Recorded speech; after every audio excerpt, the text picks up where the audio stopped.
Algo que me impresiona de Manu Ginóbili es lo infravalorado que está por los más casuales.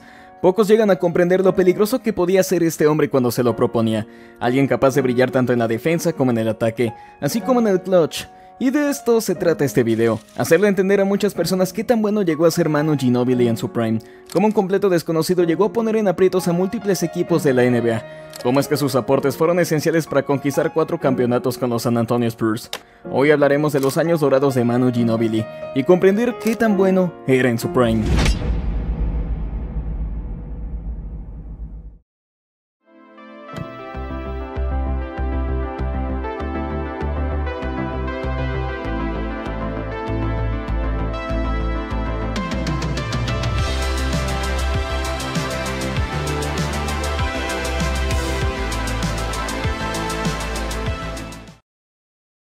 Solo quiero que comprendan el estatus con el que Manu llegó a la NBA, comenzando con que en el draft de 1999 fue el pick número 57, donde para acabarla de chingar no pronunciaron bien su nombre.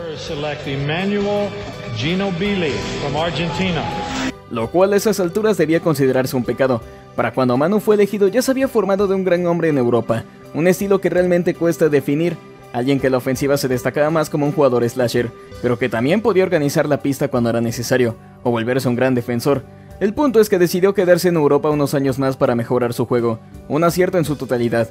Para cuando llegó a la NBA, el roster de los Spurs ya estaba cargado de talento, así que su sitio en el equipo se lo tuvo que ganar a pulso, algo en lo cual no decepcionó, demostrándolo desde el primer día. Esa temporada del 2003, los San Antonio Spurs conquistaron su segundo campeonato de la NBA, unas finales donde Manu tuvo un rol demasiado importante, y fue esencial para que los Spurs vencieran a los New Jersey Nets, unos aportes que realmente fueron cruciales.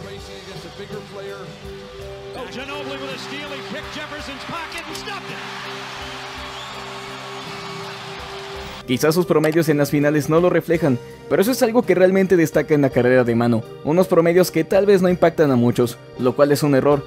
Actualmente todo se basa en promedios, porcentajes, cuántos puntos, cuántos rebotes o asistencias, pero pocas veces se mide el impacto de eso. ¿De qué serviría un triple doble de 50 puntos si un jugador pierde el partido mientras su equipo lleva un récord del asco? Manu pudo haber anotado solo 10 puntos en una noche, y aún así ser el jugador con más impacto en ese encuentro. Es así como definimos la carrera de Manu, unos promedios silenciosos que contrastan con un impacto enorme. Aquí es donde llegan dos momentos clave en la historia de Manu. Primero, llegar a los Juegos Olímpicos del 2004. Para ese momento Manu ya era un jugador establecido, pero funcionando como un sexto hombre, algo que resultó bien, pero terminó en eliminación en semifinales ante Lakers.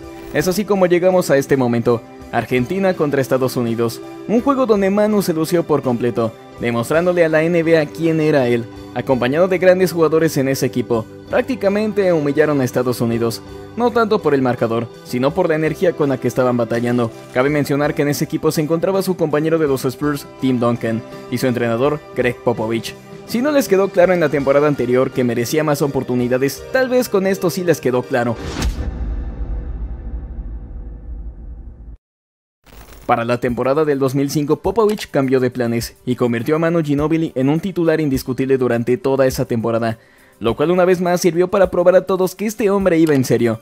Sus promedios ascendieron, el récord del equipo fue incluso mejor, la ofensiva del equipo pegó un salto en el ranking, todo eso mientras era en la defensa número 1 de toda la NBA. Agreguemos que fue el año donde debutó en el All-Star Game. Los Spurs con Manu Ginóbili como titular dominaron los playoffs, casi sin problemas llegaron a las finales, donde se encontraron a los Detroit Pistons. Te hablo de una de las defensas más poderosas de la historia, esto ya lo contamos en otro video, te invito a verlo porque la verdad me quedó muy bonito. Pero resumiendo, yo sostengo firmemente que Manu merecía ser el MVP de las finales, un ataque que básicamente hizo pedazos a una brutal defensa, momentos donde su legado quedó marcado. Quizás sus promedios no impresionen a muchos, pero tomando en cuenta lo cerrado de cada partido, la defensa de sus rivales y el hecho de que el MVP de estas finales apenas si lo superaba en unos cuantos rubros, sí deja claro que Manu la rompió en estas finales. Creo que algo debe significar que en su primer año como titular hayan sido campeones. Entonces, ¿ese ya es el prime de Manu? No. Para la siguiente temporada los Spurs quedaron algo cerca de volver a finales, pero Manu se perdió algunos partidos por lesión, lo que significó un pequeño descenso en sus números. Aún así el récord del equipo fue excelente. Para la temporada del 2007 Manu retomó su rol de sexto hombre y se quedó en el segundo lugar de ese trofeo. Sus promedios nuevamente ascendieron y sus aportes fueron esenciales para conquistar un campeonato más en su carrera. Hablar de esas finales es algo difícil, Para empezar, esos Cleveland Cavaliers apenas si pudieron meter las manos contra los San Antonio Spurs. Por otra parte, los promedios de Manu fueron muy buenos. Sin embargo, Tony Parker estuvo a otro nivel en estas finales, terminando en barrida. Es así como llegamos a la temporada del 2008. Aquí sí podemos decirlo con confianza. Este fue el inicio del prime de Manu Ginóbili.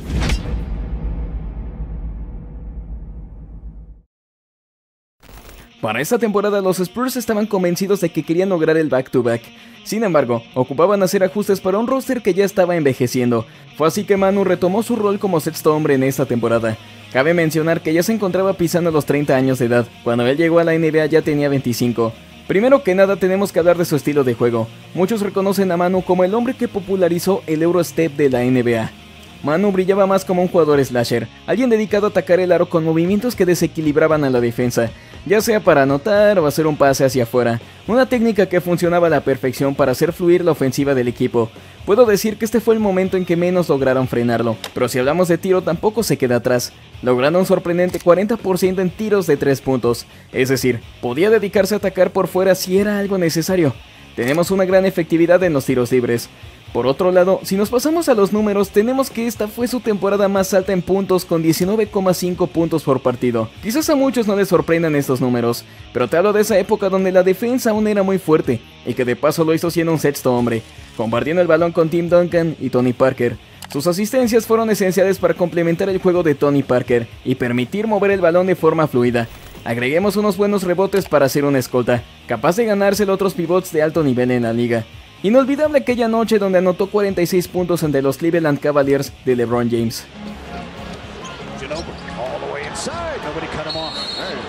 Los San Antonio Spurs lograrían el récord de 56 victorias con 26 derrotas, lo que les permitió alcanzar el puesto número 3 de la Conferencia Oeste. No más para aclarar, tener 50 victorias apenas se alcanzaba para clasificar a playoffs, ni siquiera un balance positivo era suficiente para clasificar. Así de dura era la competencia en esos años. Sus aportes permitieron que el equipo lograra la defensa número 3 de toda la NBA. Con todo eso, mucha gente piensa que Manu no fue un jugador espectacular, algo en lo cual muchos caen. Como dije previamente, se comete el error en la actualidad de enfocarse solo en las estadísticas para determinar el talento de un jugador. Muy pocas veces se enfoca en el impacto que genera en la cancha, algo que solo es notable cuando uno observa los partidos y comprende el porqué de ciertas jugadas y movimientos. Manu lo demostró en esta temporada. Su esfuerzo fue recompensado, ganador del sexto hombre del año.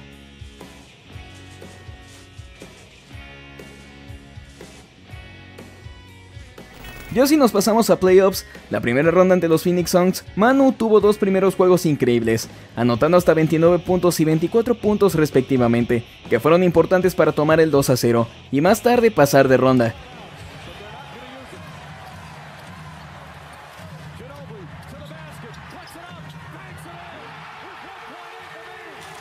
Las cosas llegaron a complicarse al llegar ante los New Orleans Hornets, equipo que comenzó ganando los dos primeros partidos, gracias a un increíble Chris Paul. Sin embargo, a partir del juego 3 iniciaría la remontada, donde Manu lideró a su equipo con 31 puntos para ponerse de vuelta en la serie. Acompañado de los Spurs, pronto lograrían empatar la serie. Sin embargo, los Hornets retomaron la delantera en el juego 5, pero Manu entonces respondió, liderando en puntos los juegos 6 y 7, con 25 puntos y 26 puntos respectivamente. Manu apareció como un héroe cuando más se le necesitaba, permitiendo avanzar de ronda. Y aquí es donde termina el sueño. Los Spurs serían destrozados en las finales de conferencia al encontrarse a unos increíbles Pau Gasol y Kobe Bryant. Hablar de Manu en esta serie es complicado, ya que sus promedios como su eficiencia bajaron abruptamente, producto de una gran defensa de sus rivales. El juego más destacable de Manu fue el tercero, en el cual lideró su equipo con 30 puntos para sobrevivir en la serie, lo cual no fue suficiente, ya que como sabemos Kobe Bryant estaba loco en ese entonces, perdiendo en 5 partidos y perdiendo el chance de volver a las finales. Hablar de la siguiente temporada es algo difícil. Manu iba jugando excelente en la temporada, pero una lesión en el tobillo derecho le impidió continuar, disputando únicamente 44 partidos y perdiéndose los playoffs. Unos playoffs donde su ausencia fue más que evidente. Aquí nos percatamos que su astucia, su energía, eran la clave de este equipo, siendo eliminados con un 4-1 en primera ronda. Para la temporada del 2010, Manu se mantuvo completamente sano, disputando casi toda la temporada regular, retomando su papel de sexto hombre. Lo cierto es que el resto del equipo más allá de su victory no eran precisamente buenos, por ello el récord fue inferior a años anteriores. ¿Pueden creer que este equipo llegó a ser tan bueno que un récord de 50 victorias lo considero inferior? Manu jugaría excelente en esta temporada. Su estilo de juego se mantuvo de la misma forma, atacando el aro, rompiendo la defensa de sus rivales. Fue el segundo en asistencias por detrás de Tony Parker, y era el segundo anotador de este equipo. Llegando a los playoffs, no muchos tenían fe en los Spurs, que quedaron en el séptimo lugar de su conferencia, pero en esta ocasión fue Manu el héroe, derrotando a los Dallas Mavericks en primera ronda. Una serie donde Manu Ginobili lideró al equipo en puntos, y permitió que vencieran en 6 partidos, promediando 19 puntos por partido, siendo también el líder en robos. Lamentablemente, esto se terminó aquí. En semifinales se encontraron con los Phoenix Suns. Manu no pudo vestirse de héroe en esta ocasión. Serían barridos, y apenas pudieron meter las manos. Manu fue segundo en puntos detrás de Tim Duncan, y de paso fue líder en robos y asistencias de todo el equipo, pero su rival era notablemente superior, y de paso los Suns ya le traían cierto odio a los Spurs.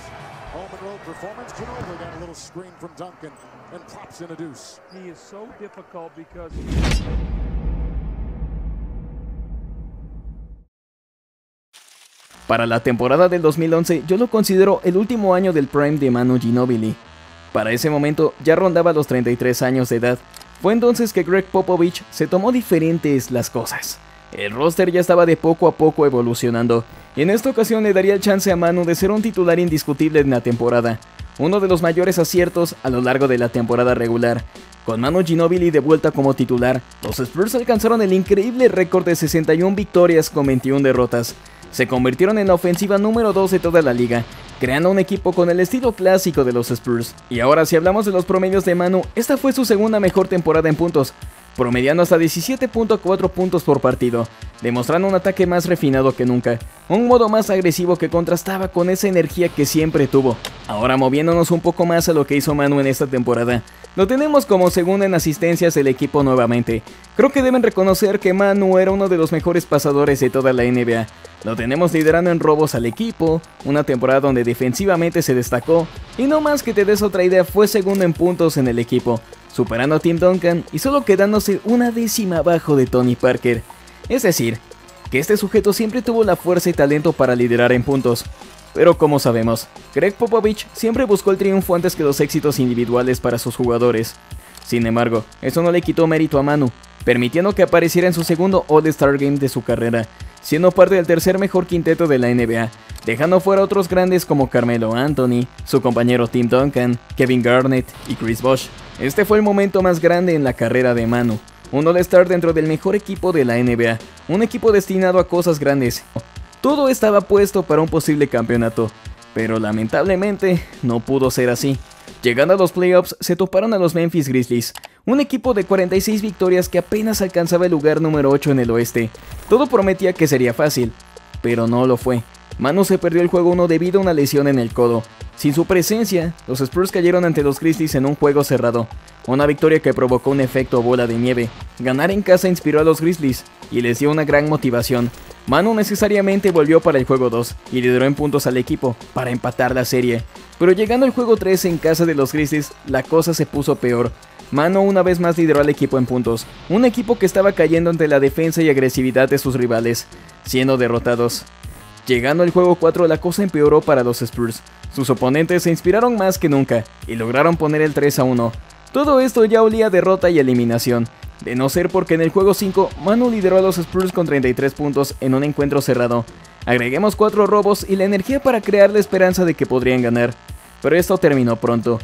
Llegando al juego 6, los Grizzlies vencieron. Un increíble Zach Randolph apoyado de Marc Gasol y Mike Conley lideraron este barco, terminando con los sueños de gloria de los Spurs y una temporada legendaria para Manu Ginobili.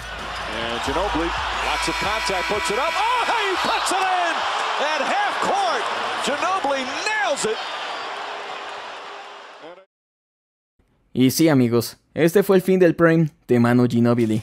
Eso no quiere decir que se volvió un mal jugador, pero Popovich sabía que Manu pronto pisaría los 34 años de edad. Fue dándole más oportunidad a los jugadores jóvenes que llegaban, fue perfeccionando un sistema lleno de trabajo en equipo, y con el tiempo, Manu adoptó en su totalidad el rol de sexto hombre. Sus minutos fueron bajando, pero eran lo suficientes para destrozar a sus rivales cuando era necesario. Con el tiempo volvieron a las finales del 2013, donde cayeron derrotados. Una derrota que sirvió como motivación para arrasar en la siguiente y conquistar un campeonato más, uno que quedó en la memoria de millones de personas. Pasando el tiempo, Manu fue adoptando el rol de veterano y mentor de jóvenes jugadores que llegaban a este equipo, como dije, apareciendo cada vez que era necesario.